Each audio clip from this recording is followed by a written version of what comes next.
This here is the Galaxy Nexus. Now, our review should be up in a few days, but I want to give you a bit of a teaser slash first impressions video. I've only had this phone for about a day or so.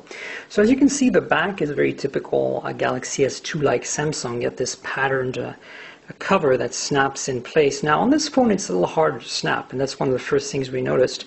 The reason for that is we had to put a SIM in there, and this is an HSPA Plus unlock device. So it's pentaband 3G, the first Android phone that has that functionality. It'll work in any GSM compatible 3G network in the world.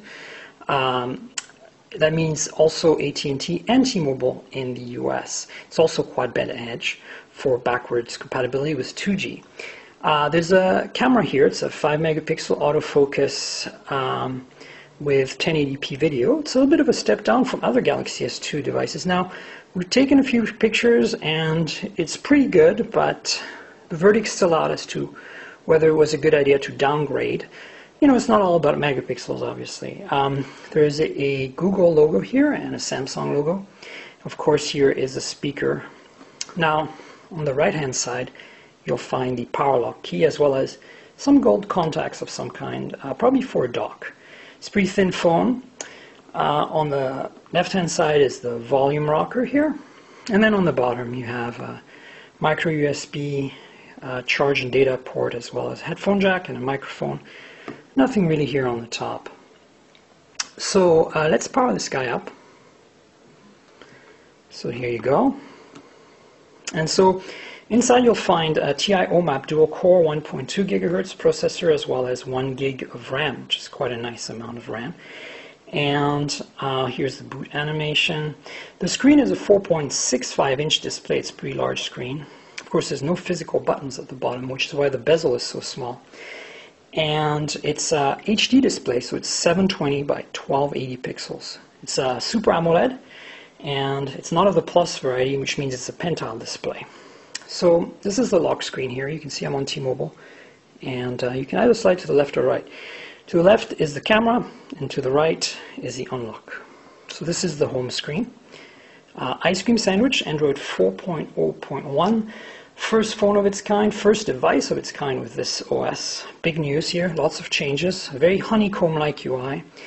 Let me show you, for example, the search bar and voice search stays on every screen as you scroll. You can see it's still up there.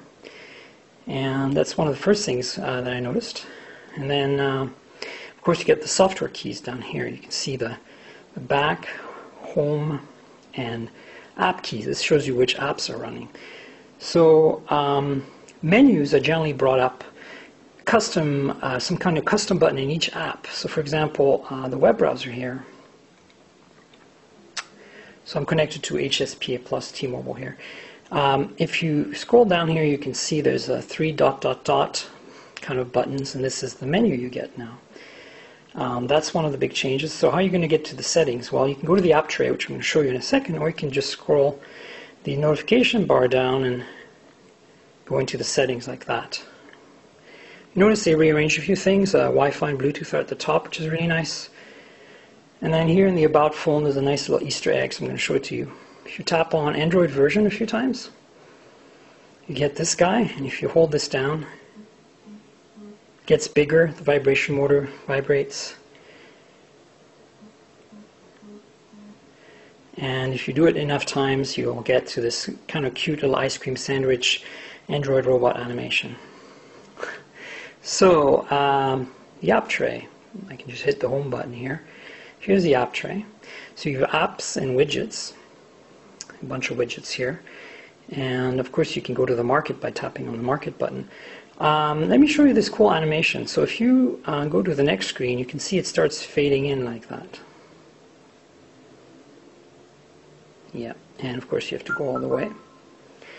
And I just got a notification here on another phone. And there it is.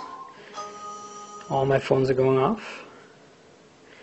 So that's kind of a cool little design extra, I guess. Nothing really too exciting.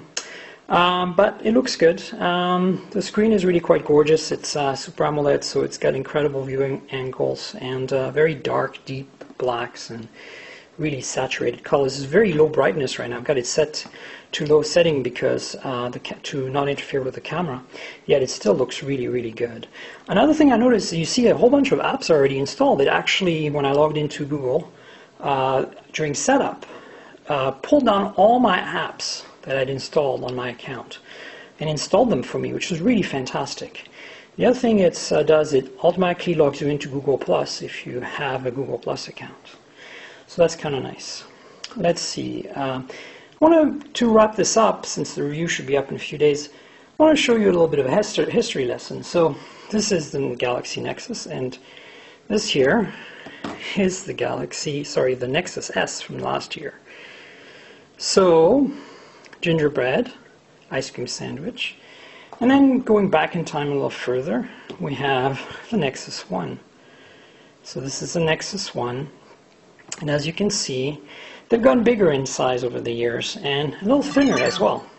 Another notification here. So, I'll leave you with this.